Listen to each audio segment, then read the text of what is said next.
Wow, 9 point. Woohoo! Watch them blow, the great white whale. Doc here from North America. Good morning, good afternoon, and good evening. 9.1 versus an 8.8. Oh, yeah, baby. I figured it, I've been saying all along we're going to see, probably, you're looking at, hey, George, how you doing? I'm thinking you're talking about, and Robin, hello, and let me lower that volume. There we are. I'm thinking, again, I kind of agree with the guy from Bank of America that runs the trust funds and so forth. Basically, I saw him talking this morning. We talked about it here, the 60-40 last week. We talk about all this stuff. And the end result is that, what am I thinking here? Oh, yes. So in the end result is that probably somewhere is over, after the November elections, markets will have a better understanding. I mean, we all know, the classic Wall Street, for so many decades and decades and decades, buy the rumor, sell the news. In this case here, they're selling the rumor so that they can buy it. And the rumor will be is that the U.S. Political system will start to shift back into capitalism again and move away from socialism. And this Green New Deal, how do they expect to save the whole solar system? I mean, we've got Neptune going into an ice age out of nowhere. Pluto's lost a third of its atmosphere over the last 5 years. Same thing with Neptune. Over the last 3 years, it's just been a zoom right into an ice age.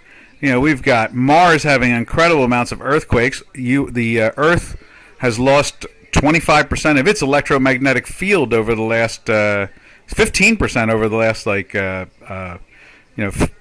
20 years. But it's lost 25% since the Carrington event. I don't understand how a little chemistry being done on the Earth has that much influence across the whole solar system. Blows my mind, and so this man-made disaster of economics is just, to me, not realistic. Just as a man of science, and that's what we have here. We look at algorithms and we look at mathematics. We look at the markets, and that's the way it's always been with us. So, Metho 2000, I like that. Hi, how you doing? So 9.1, versus the 8.8 estimated, which was higher than the month before. Dow Jones Industrial down about 245 points. Rob and I were having this conversation yesterday at the end of the day. Basically 250, 325 points on the Dow Jones Industrial Average in either direction is just background noise. When you get down about 2.5%, 3%, that's when I start paying attention to it. To me, that's an attempt to change a trend.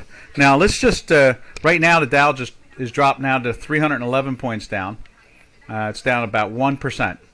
So we're seeing some action here on the downside a little bit, Let's jump over to, instead of looking at the dollar, here's the dollar right there. But let's just, because of the stock market making its moves, we'll take a peek across the planet. As you can see here, on J4X, the dollar index is up, just like it is to some extent. Yep, right there too. But we got a red dot developing on the Chicago quant side of it.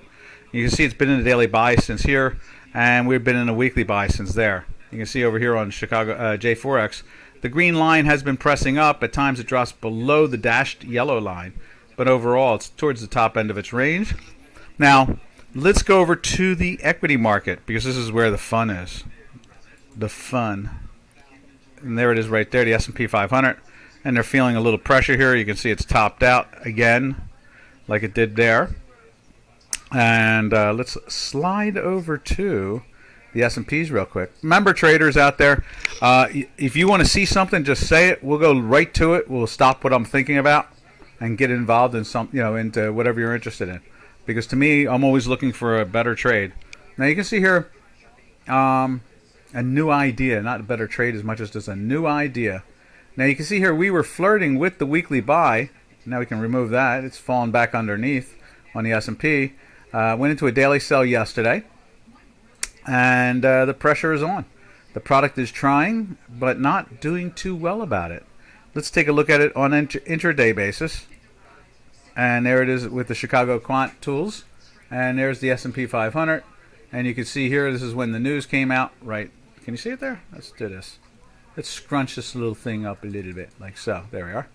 As you can see right there, this is when the news came out. So it's like, oh, a few seconds before the bell, they knew. The media had it already in their hands. But obviously, the money, for some reason, didn't care, or they're tired of getting yelled at for front-running the news.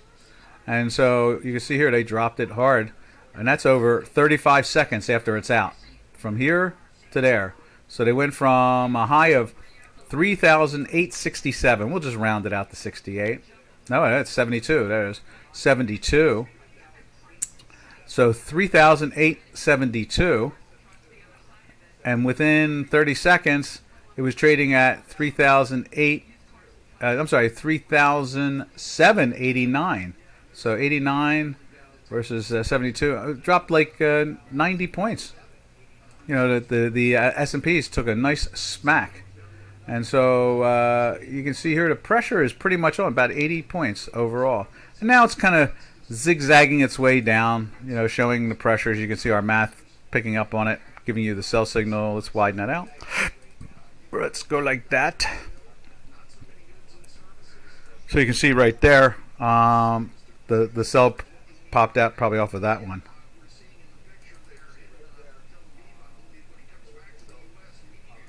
Yeah. So just that slam of a few seconds, and it just makes the do-re-mi. Now in this case here, you can see we were in the buy from there.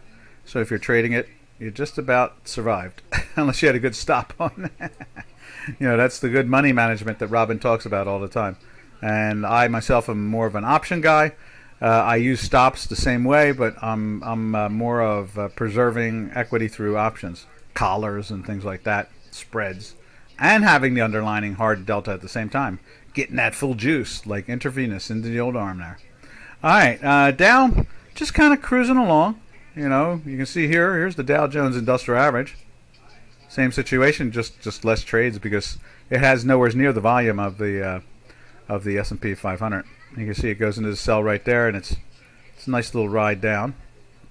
The cute little buy was right there, and that was about 30 seconds beforehand, 37 seconds beforehand of the move. Is that right?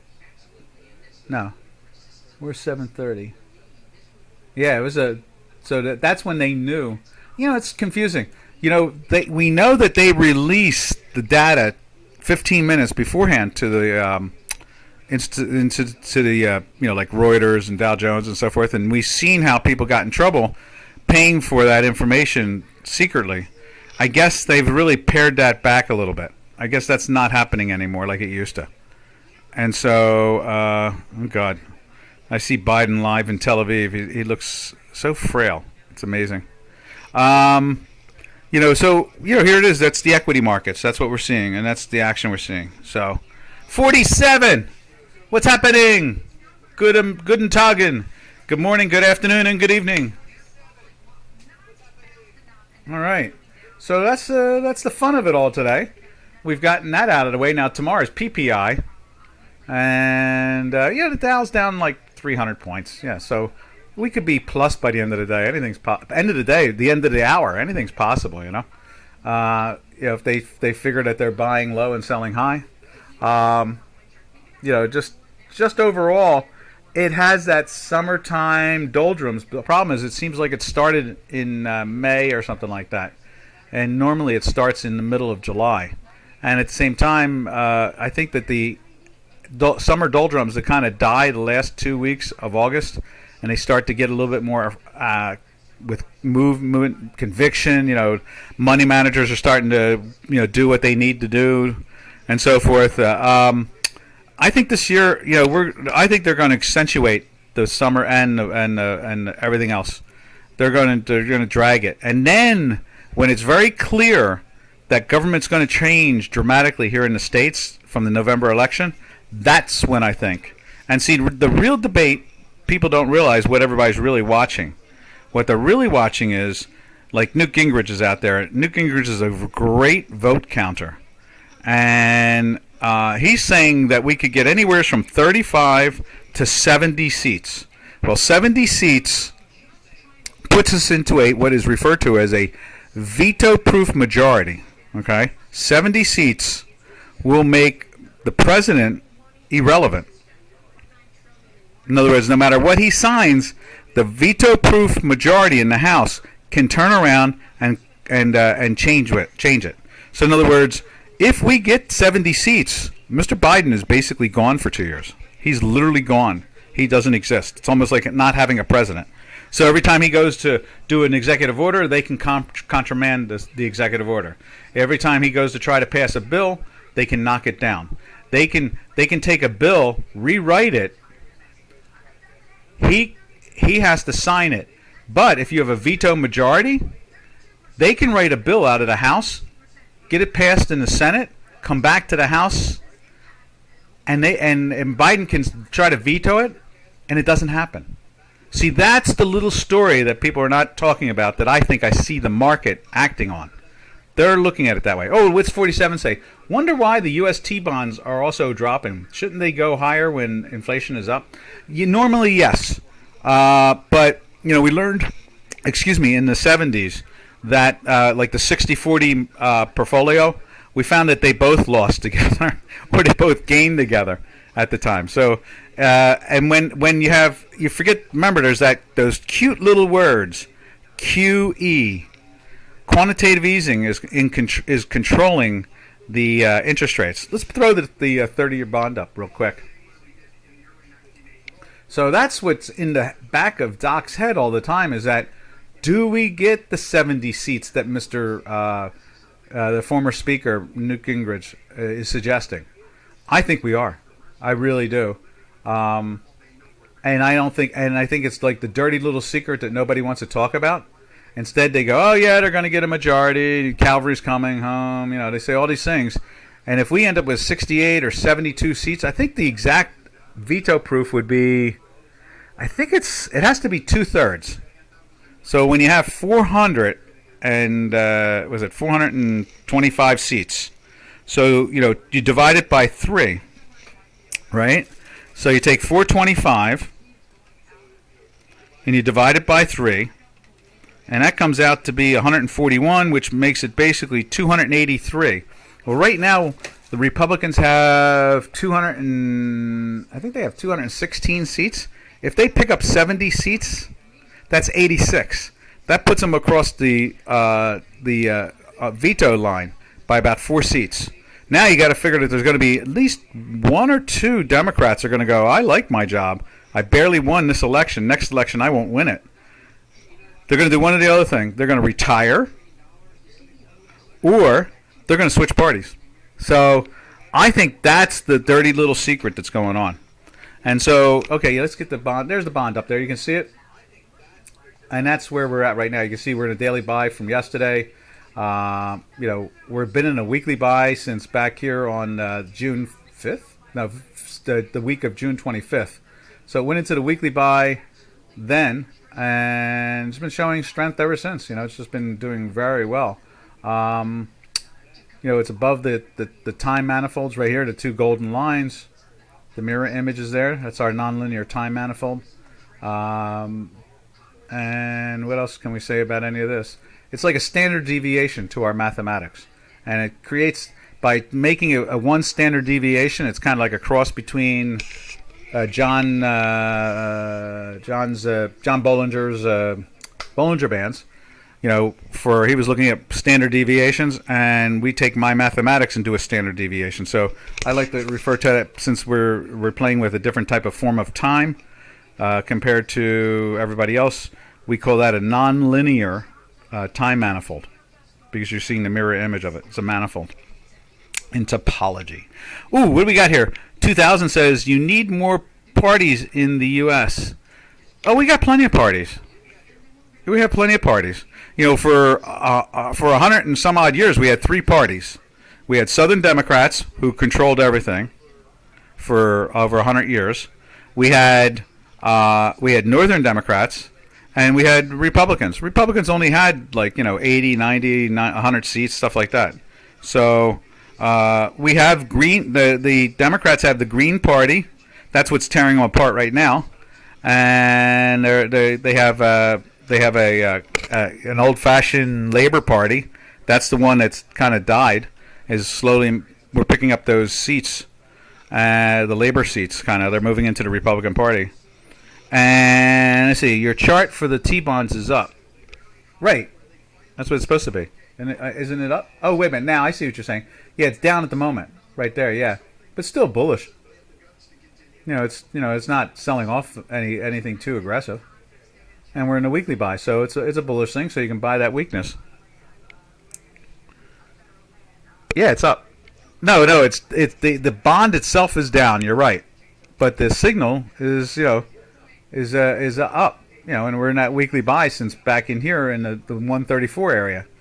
So, that's, remember, looking at the dailies and the weeklies, you're looking at an overall trend. That's what we use that for. Whereas you can go, we can go into the intraday and so forth, right there.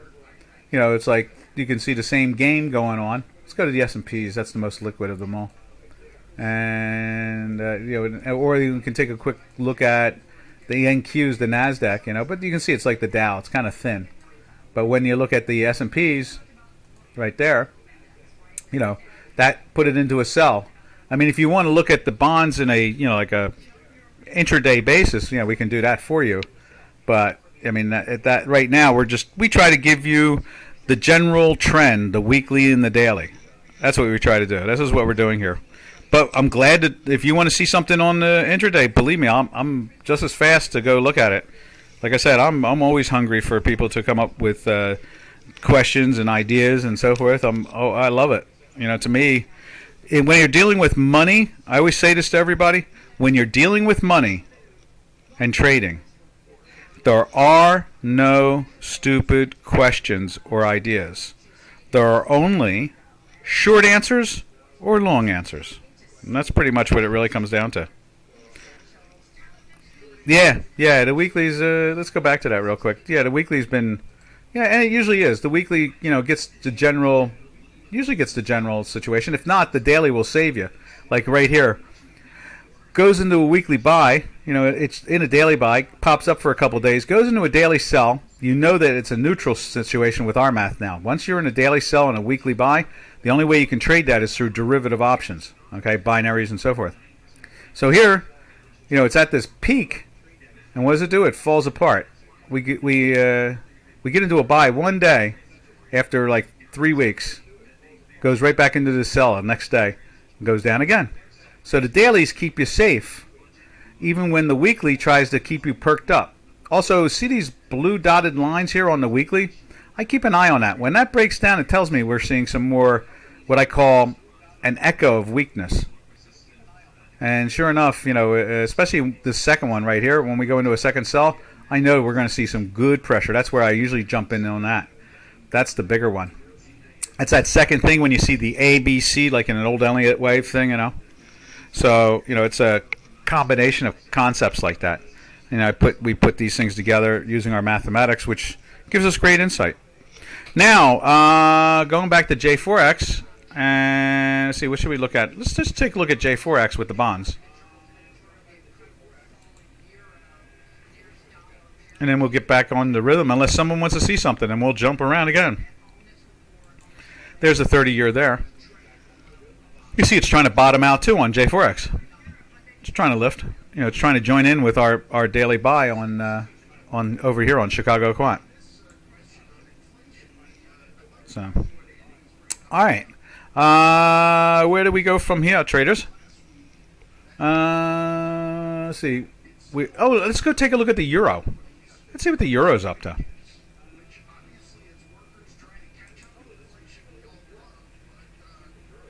Let's see, right there. There's a euro playing with the par. That's pretty cool. You can see it's down towards the low end of the range here on the J4X, and then over on Chicano Quant, as we used to call it on the trading floor. I used to work for Chicago Corp, so we used to, We used to Chicano. We used to call it that. Chicago. My father used to call it China, Illinois, because he said everything was coming from China back in years over years and over years. He would say it's China, Illinois, because so much stuff is being manufactured in China. You can see right there. There's the euro.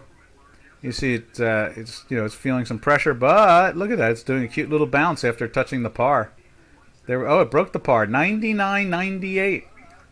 And we've been in that weekly sell since up in here, since the week of the 25th type of thing, or 24th or whatever that is. And we've been in the daily sell. Look at that. We've been in the daily sell since it went into the weekly sell. So this has been like winner, chicken dinner. No buys whatsoever. This thing just keeps on falling. Silver is strong today. Cool. Let's see what's going on. Robin said he saw technical analysis moving in that direction for silver. Yeah, it looks on. It's down just a little bit. Let's go to it.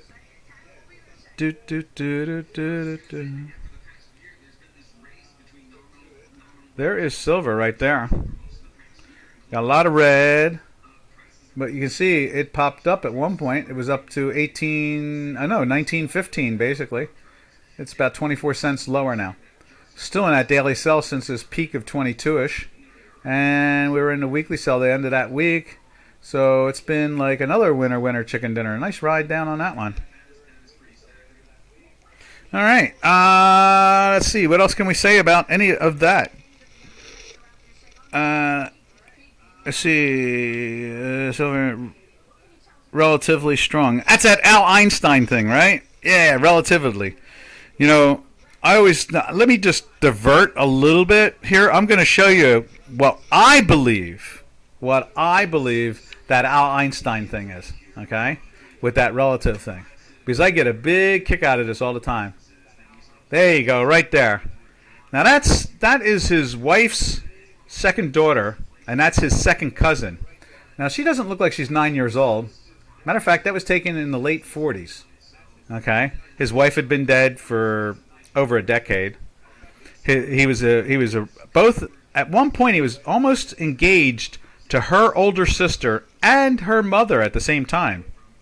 So when I hear the word relative, I think that's what they're talking about. Now when it comes to the mathematics and the formula, his original paper was electromagnetic field with moving bodies. Well, he was definitely into moving bodies, that's for sure. But you can see there, that's in the 40s, and late 40s, and basically, they look like they get along pretty well. They live together, that type of thing. Definitely interesting. So that's relative to me. You like that one? Metho, you like that one or what? That's relative to me. All right. From Silverado back to the currencies. Let's see the Great British Pound. Let's see what they're doing with the Great British Pound, GBP. And there it is right there. Still cruising a little bit lower compared to the euro. It's feeling a little of its pain. It's been in that weekly sell since the cows came home, all the way back to here. Right there. Let's see. You can see it all now. There we are right there. So it's been in a weekly sell for a while now, since mid-April,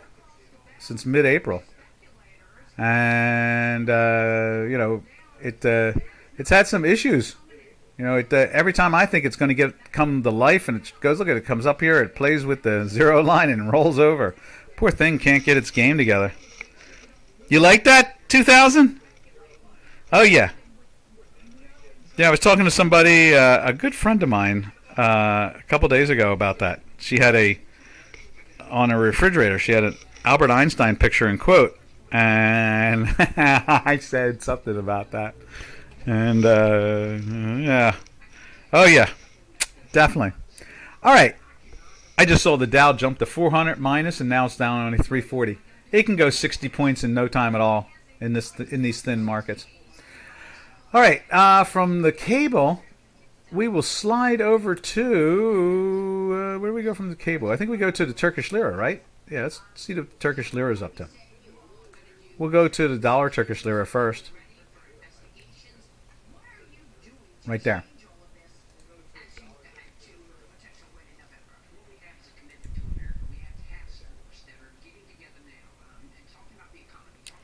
There it is right there.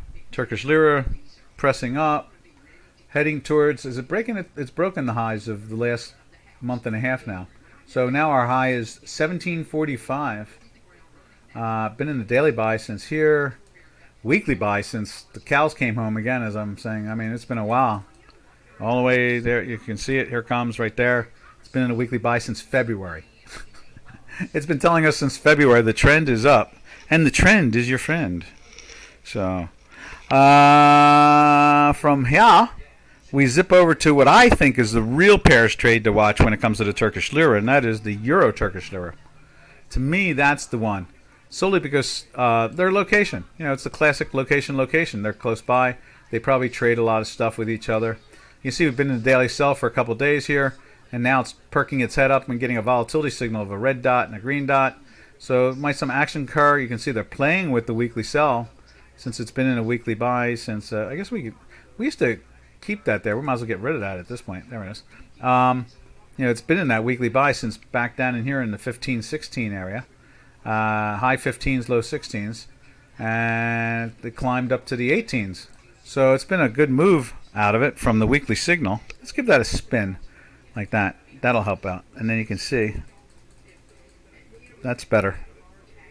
So you can see that, you know, since the buy here, it's been interesting. As a matter of fact, what was really interesting, it went into the buy here.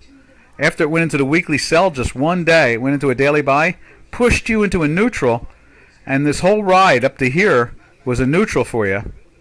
And then, you know, unless you know how to trade correctly, you don't want to trade against one competing against the other. And then what happens from there, what we do is this. We suggest when they're both aligned, the daily and the weekly, take that trade any way you want. I myself am more geared towards hedging and trying to get a lot of gain out of my deltas. So I can take the pain because I don't take a lot of pain. In other words, you know, I'm kind of opening the upside, but protecting the downside. And when that happens, the upside with options and the hard delta can make it a winner chicken dinner. So in this case here, that's what would be what I would be doing if I, you know, started to think. Matter of fact, you know, that was the game I did. And so, but unfortunately, in this particular product, I can't get away with it because there's no real options to it. I mean, the premiums are ridiculous. They're like 30% or 25% of the whole product. So, let's see. From there, you know, we see that this thing is trying to lift. It went into the sell there also, just like the euro, and it's giving us that volatility signal also at the same time. The euro Turkish lira pairs. So we'll see if this thing climbs up to this area here. It looks like they may go challenge the dollar side of it more because of the strength of the dollar. That's what's really happening. Is the dollar itself is extremely strong, and it's not letting go. And because it's not letting go, it's, you know, taking all the pairs down and you know, the dollar up. You know, it could literally be anticipation to what I've been suggesting about the politics. Because, I mean, it's on the lips of everybody every day. I've never seen an election 7 months beforehand talked about so much as a midterm. Never, except for there was one. In 1994, Newt Gingrich was talking that he thought he was going to take the majority. The Republicans had not had a majority more than once in something like 62 years or something like that. That was it. For one term under Eisenhower, they had a majority. That was it. It disappeared after that. And so, they had not had a majority since like 1930, I think it was. So, and that's when the Southern Democrats really gained real powerful momentum. Remember, the South went Republican after the Northern Democrats destroyed Jimmy Carter's administration. It wasn't the Republicans that did that. It was the Northern Democrats did. Matter of fact, Robin was at the convention in '68, you know, just as a young hippie, you know, hanging out, you know, indulging in some good herb probably, had his headband on. He had probably his tie-dye shirt. He was out there cheering on. I remember him telling me that he was way, way in the back, like nowhere near the beginning of it. He was just watching it as a fascination. He was probably picking up chicks.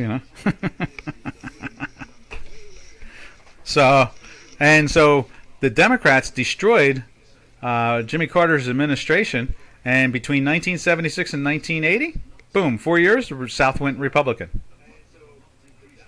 Yeah, exactly. All right. So now from there, so when you ask about more multiple parties, they're here. It's just that they kind of fly under one flag in coalitions. We're an incorporation, America. All right. From there, we jump over to the Canadian, our neighbor to the north. And you can see here, Canadian is in a daily buy for a day. It's still a little firm here. Been in a weekly buy. Hasn't really gone anywhere particular since mid-June. And just pressing its way up. Now, when we see the Canadian, showing that weakness, it's losing against the dollar, we just automatically assume that oil is down. That's just our natural tendency. And let's see where oil is. Yeah, oil's up a little bit. So it's up maybe half $1 or something like that. I think it's settled at 95 and change. 95.63. It's trading about 90 cents higher. And you can see it took out lows right there earlier in the day.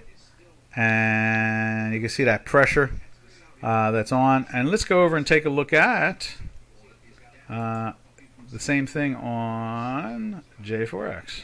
There's CAD. You see it's up firm. It's heading towards the top end of the range. The green line has pierced the dashed line, so it's showing pressure on the upside. Hinky Ashkies for 3 days now is in the green. Let's just go back to it over here. You see we've had 3 green dots, and then we had a volatility dot there. So, it's just the pressure is on the product. And let me think. What else can we say about any of these other things? So that's the Canadian, and that's the oil sector. So then we slide over to let me take a sip. Getting a little sore throat there.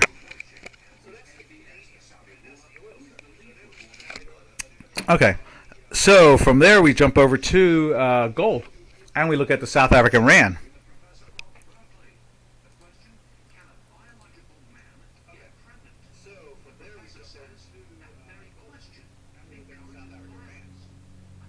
Where is it at here? Right there. And there is you can see the product is up, so we assume automatically that gold is probably moving down. So let's see where gold is at.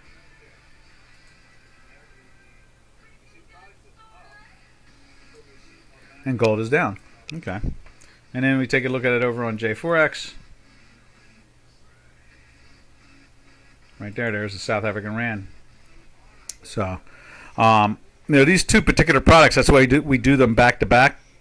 Oil and Canadian, and gold and South African rand, because they give some insight to where they're headed. What's the nature of them. So from there, we slide away to, where do we go from there? From there, we jump over to, let's see. From there, we jump over to the Japanese yen. And there's the yen taking out a couple day highs. Trading about 26 years now at a 26-year high. Been in a weekly buy since this low here. Matter of fact, when you scrunch this up, we've been in a weekly buy since March at 115-ish, and went into a weekly sell just 1 week and went right back into the buy again. So pretty much since March all the way going into mid-July now, we've been in pretty much almost always in a buy. And if you notice, when it went into the weekly sell, we went into the daily buy and put you into that neutral again. So it is what it is. It's consistent. If nothing else, our math is always consistent. Alrighty. From there, we drift over to our southern neighbor. We go to the peso. It's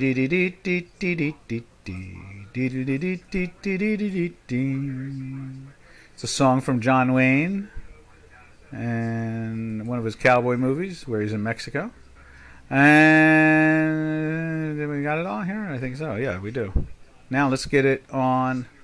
Let's get it on the J4X.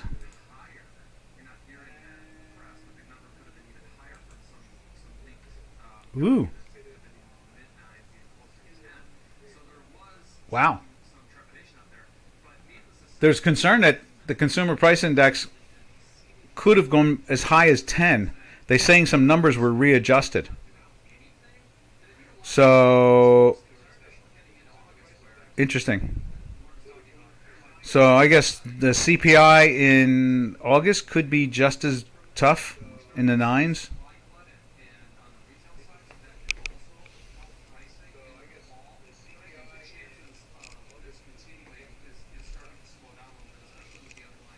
Yeah, so okay, that makes sense. All right, so I was just listening to somebody on one of the financial networks I trust. There's very few financial networks I trust, and I trust Fox Business, not Fox News.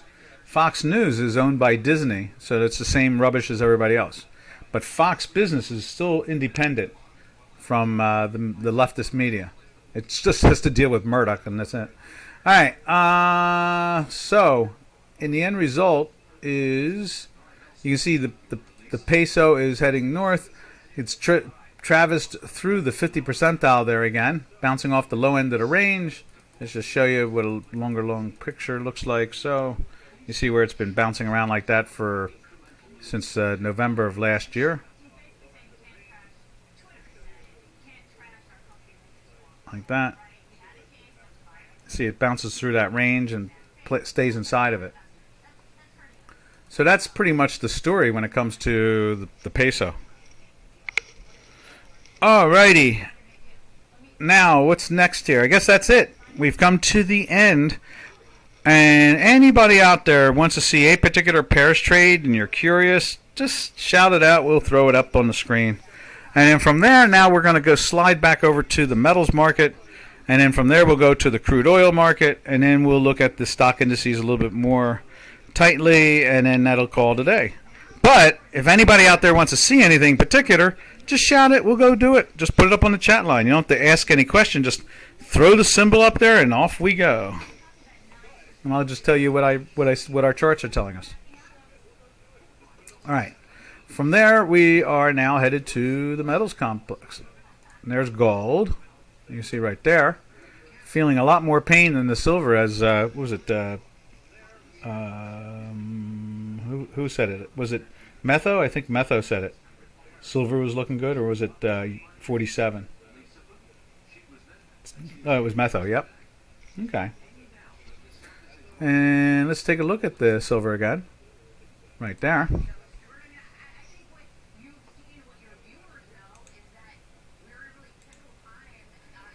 There's the silver there. It's trying to lift up. You can see that. So Metho was, seeing, accurate data there and so forth. And it was higher at one point today, but it's having its issues still. The weekly, this thing has been in a weekly sell. If we contract, no, that's not it. We need to contract this way. So we've been pretty much in a weekly sell since like April, the second week of April. And it only went into a buy 1 week and then back into the sell again. So this thing's been feeling a lot of pressure from the 20s, 25, 26 area. And, now you're seeing trading in the 18 area, the high 18s, of course, but it is the 18 area. And so, they can't, I think we labeled this yesterday, silver following the dollar, but it does it as a mirror image. So, in other words, the silver is, what they're doing is they're selling metals to hedge their long dollar, because the dollar is at like all-time highs. So they've got to sell something against it. The only thing they know that pairs off well is, I'm gone. Someone was testifying that men and women can be pregnant. Oh God, why did they say those things? Yesterday I switched from gold to silver a little bit. Well, it's a good move. You know?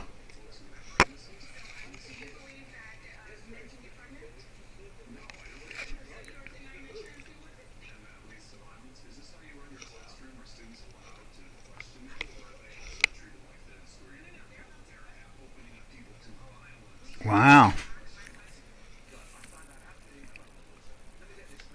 That's amazing. Huh. Anyway, I'm seeing something on the news that's just incredible. Somebody was testifying in front of Congress claiming that men can get pregnant. This is a U.S. Senate committee. Crazy stuff. All right. Now, yeah, I don't blame you for switching over. I would imagine that, in the end result, they'll both balance out, but they'll function like an engine and a piston. A 4-cylinder or 6-cylinder, 8-cylinder engine, 12-cylinder, whatever. And the end result is that one piston will be up, one will be down, but they're both moving in the same direction, basically. Just in a different sequence. So, every time I think it's at the bottom, I thought 24.55 was the bottom. Thank goodness I follow my math. I really did. I thought 24.55 could be the new bottom in that thing. Well, here we are trading at 18. There's webinars where we talked about that, where the ceiling had been 24.55 for 6-7 months, and then it became a support, and here we are trading at 18 and almost 19. So I'm not sure if you can define anything as a bottom in this particular market. You know what I mean? Really, I mean it's not exactly. I'm just following the math. I think overall, time over time, you can say that you got to figure that you should be able to buy silver in the 18s very comfortably. You got to assume over a 10-year period, chances are it's going to be much higher somewhere down the road. And here I'll tell you the reason why too. The debt will be out there. There may be a more responsible government here in the States that takes control of the economy, and so gold will not be used as a surrogate to inverse trade. I think that's what it really comes down to. I like cheap silver. I hear you. Who doesn't? Yeah. So I mean, I say the worst you could see is probably like 11, 12. And I think the best you could probably see is like 28, maybe 30, minus a calamity, a global calamity. So I think the range could be somewhere like that, like 12 to 26, 28, something like that. I'm a little less certain on the upside because I'm thinking that we're going to get back into a responsible environment. Since 2008, we've been in a somewhat irresponsible environment. By 2010, it was an insane environment. Not even irresponsible. It was beyond that. Remember, Mr. Obama, the new normal, U.S. will never grow again past 1.5%. We'll only grow at like 1 3/4, or, on a big active day, or 1%. So for 8 years, it was the new normal. And then Trump comes along and he said, he says that, well, you're going to have a magic wand to get the economy to go. And Trump had, I guess he had the wand that he took from other wizards, or another wizard. And then he also had a wand that he had when he was at Hogwarts. This is Donald Trump, who was at Hogwarts. And the economy was growing. Matter of fact, the day that he left office, even with COVID, the economy was growing at 6.5% GDP. So when they say what happened on January 6, 2021, the economy was growing with a GDP of that quarter of 6.5%. So remember, Obama's new norm was it will never see past like 1.5, 1 3/4. So let's see, buy low, sell high. Exactly. At 10, I'll go all in. Yeah, I hear you. I don't think you'll see 10, but I agree. I think at this point you can feel comfortable of averaging in. Now, you know, to me, ever since it broke to 24.55, it says to me that anything's possible. You know, it could see 12, 11, you know, that type of thing, 14, things like that. But I would say that has to be the low area. I doubt we're going to see single digits. You know, just because of inflation and the way things are, you know, growth and all like that. But I could see, you know, with a less quantitative eased universe, where the metals complex starts to pick up more value again. But we have to wait for a political change here on that. That's what it really comes down to. Remember, even with Trump in office and the Republicans controlling the House for one term with Trump, that they tried to audit the Federal Reserve and they had no power to do so. So it's going to take really good government policies to alter things. You're not going to be able to browbeat like Mr. Obama did to the Federal Reserve, where they raised rates a quarter percentage point over 8 years. That's it. And so that's really what it comes down to. Need metal too. Oh yeah, it's an industrial metal at the same time. I don't want only have S&Ps and NASDAQ. No, I hear you. I think it makes sense. That's the 60-40, you know? And that 40 usually has anywhere from 2 or 3 or 4% of silver and gold. Sometimes it gets as heavy as 5. But most of the times, I'm sure nowadays, fund managers are buying more of the producers themselves, you know, because they pay dividends, that type of thing. All right. From there, we go over to copper.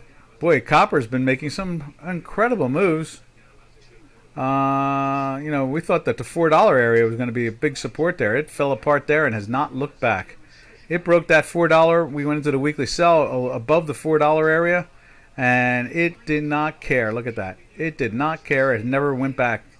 And it's down to here again. You know, it's something. That's been a real surprise there. Let's see what it looks like on J4X.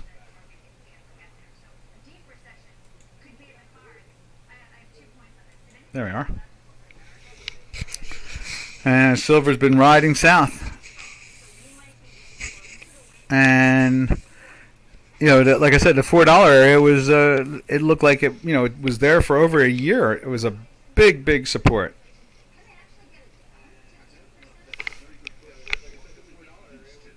ABX, yeah. Or Newmont Mines, things like that. Yeah, exactly. Exactly.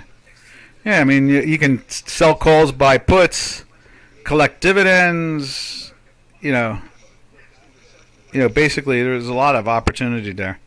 You can live off the dividends and some appreciation, and if it pops big, you can always roll those calls up top and still be protected. And let it work its way through at the same time. All right, from there we drift over to, let's see, what's today? Wednesday, right? We'll take a look at platinum on a Wednesday, and then we'll come back to it on Friday again. There's platinum in October, and still down. You know, it's been leading this slide from the $1,000 area, and I guess that's about it. You know, it's 6 weeks in a weekly sell at this point. Now we'll go over to the energy complex. We've seen there's the front month. It's pretty much unchanged.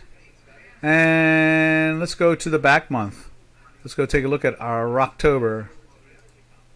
And there it is right there. Let's put Brent up on the charts there on J4X. You can see it's being pushed down. It's trading at 98.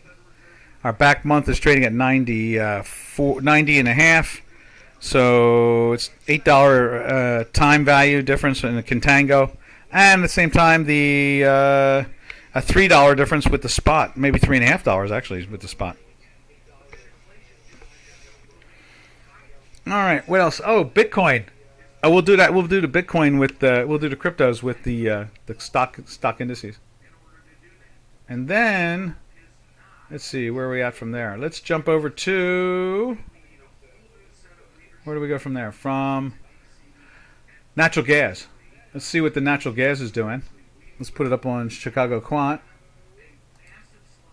There it is right there. It's kind of sideways in a daily sell, flirting with the buy. In a weekly sell since the $8 area. Now we're in the mid sixes. Let's go take a look at it on the European side of this, and that is nat gas in euros on the continent. Right there. No, that's not it. That's us.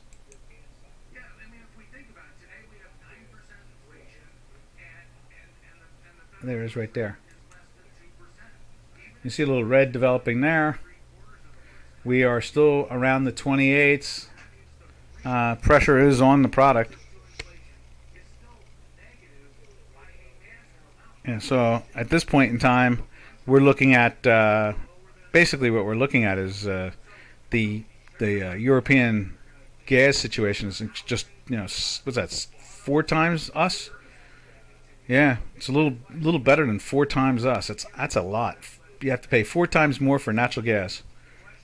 I understand that the Israelis are going to be releasing a lot of their natural gas to Europe this year and Egypt. So I'm sure that that'll help out. And if the Congress changes the way we talked about, they can export again. We'll see exporting going on. Again, that's what the horse race is all about. See if they get the 70 seats. All right, from there we go over to the stock indices. And let's take a look at Bitcoin. There's Bitcoin right off. And let's put it up on our machine.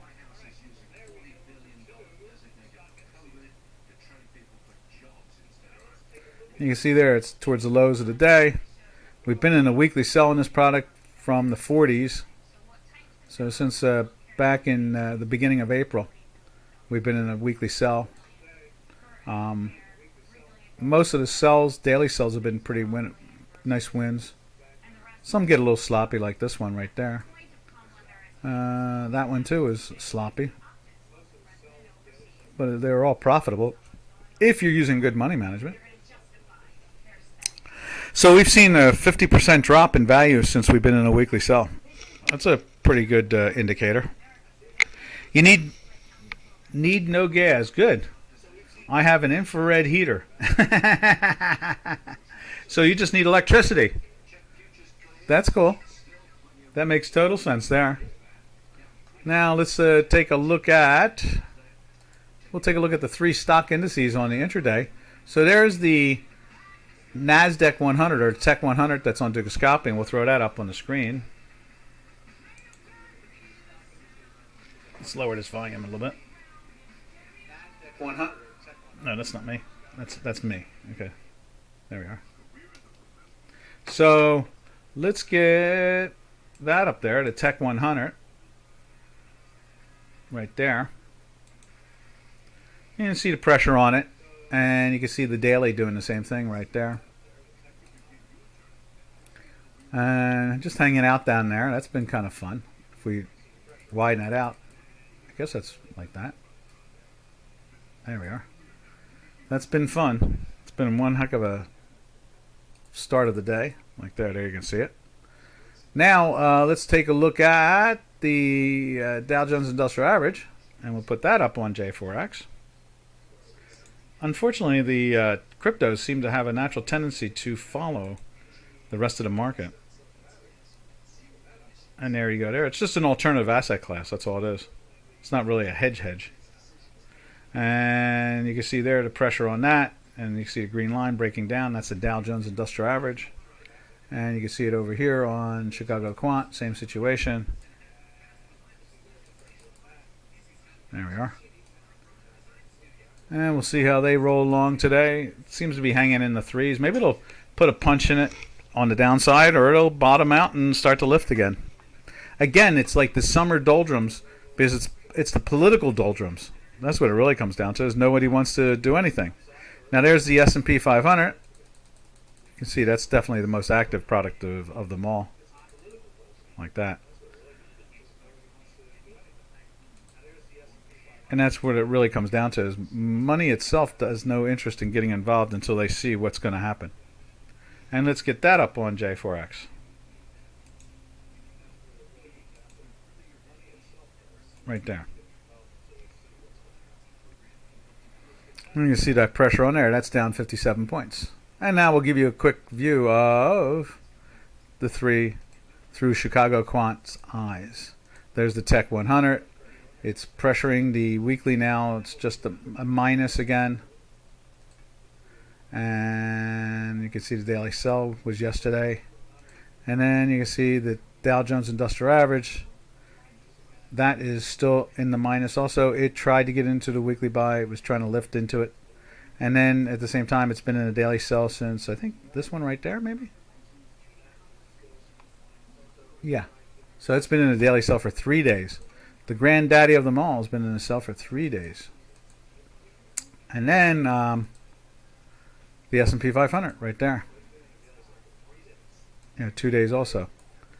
So that is the action we're really seeing at this point in time. They're not really doing anything particular, in the sense of like trying to buy it or anything like that. All right, what should we call today's webinar? What should we call it? Political doldrums to equities. What could we call this thing? What did we start off with? We were talking about how the dollar is so strong, and silver is the mirror image of it. I guess you could say CPI, and let's do CPI. So we'll say something like CPI and market reality or something like that. I don't know, something like that. Yeah, CPI.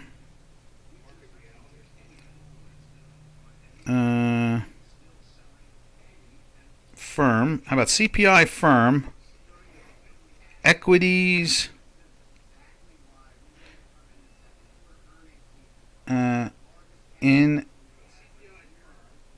Stay in range or something like that. Equities. Actually, equities keep the range.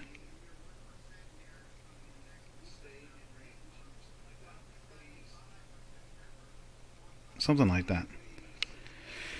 Let's see. CPI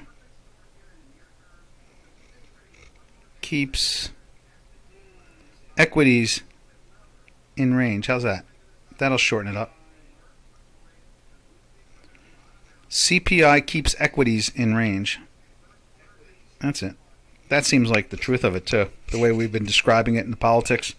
That's what it all comes down to. Because the CPI really can't change much until the politics change. All right, traders, we're out of here. No peak? What peak? You mean like? No, I think we're stuck in some type of big range. We'll see today. Dow's down 384, so we'll see how they play it out. But more than likely, over the next tomorrow's PPI, so PPI is going to be just as bad. So they're taking them down so they can try to lift them up again. I mean, we're in weekly sells. There's no doubt that the pressure overall is down.